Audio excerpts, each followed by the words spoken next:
ইউক্রেনের সঙ্গে চলা যুদ্ধ বন্ধ করতে রাশিয়ার প্রতি ফের নির্দেশনা দিয়েছেন মার্কিন প্রেসিডেন্ট ডোনাল্ড ট্রাম্প। এ যুদ্ধ বন্ধ করতে ব্যর্থ হলে রাশিয়ার উপর উচ্চ শুল্ক এবং আরও নিষেধাজ্ঞা আরোপ করবেন বলেও সতর্ক করেছেন তিনি। একই সঙ্গে বলেছেন, তখন তিনি প্রেসিডেন্ট থাকলে রাশিয়া ইউক্রেনের যুদ্ধ শুরুই হতো না। সোশ্যাল মিডিয়া প্ল্যাটফর্ম ট্রুথ সোশ্যালের এক পোস্টে এসব কথা বলেন ট্রাম্প লিখেছেন, যুদ্ধের মীমাংসার জন্য চাপ দিয়ে তিনি রাশিয়া এবং প্রেসিডেন্টের ওপর খুবই বড় অনুগ্রহ করেছেন। বৃহস্পতিবার এক প্রতিবেদনে এসব তথ্য জানিয়েছেন সংবাদ মাধ্যম বিবিসি। ট্রাম্প এর আগে বলেছিলেন, তিনি 2022 সালে ফেব্রুয়ারিতে শুরু হওয়া রাশিয়ার অগ্রাসন নিয়ে একদিনের মধ্যেই মীমাংসার জন্য আলোচনা করবেন। অবশ্য রাশিয়া এখনও এই মন্তব্য নিয়ে কোনো কথা বলেনি।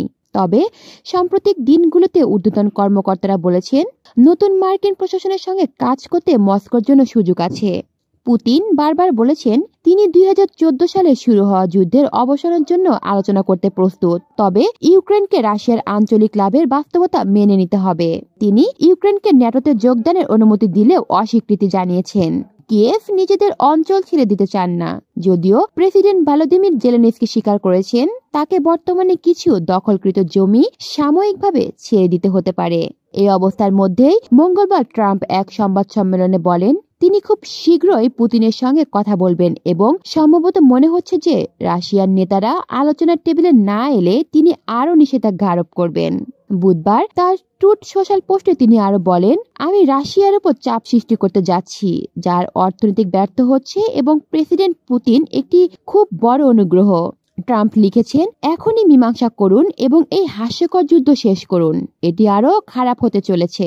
যদি আমরা একটি চুক্তি না করি, তাদের কাছে বিক্রি করা যে কোনো কিছুর উপর উচ্চ স্তরের কর, শুল্ক এবং নিষেধাজ্ঞা আরোপ করা ছাড়া আমার কাছে আর কোনো উপায় থাকবে না।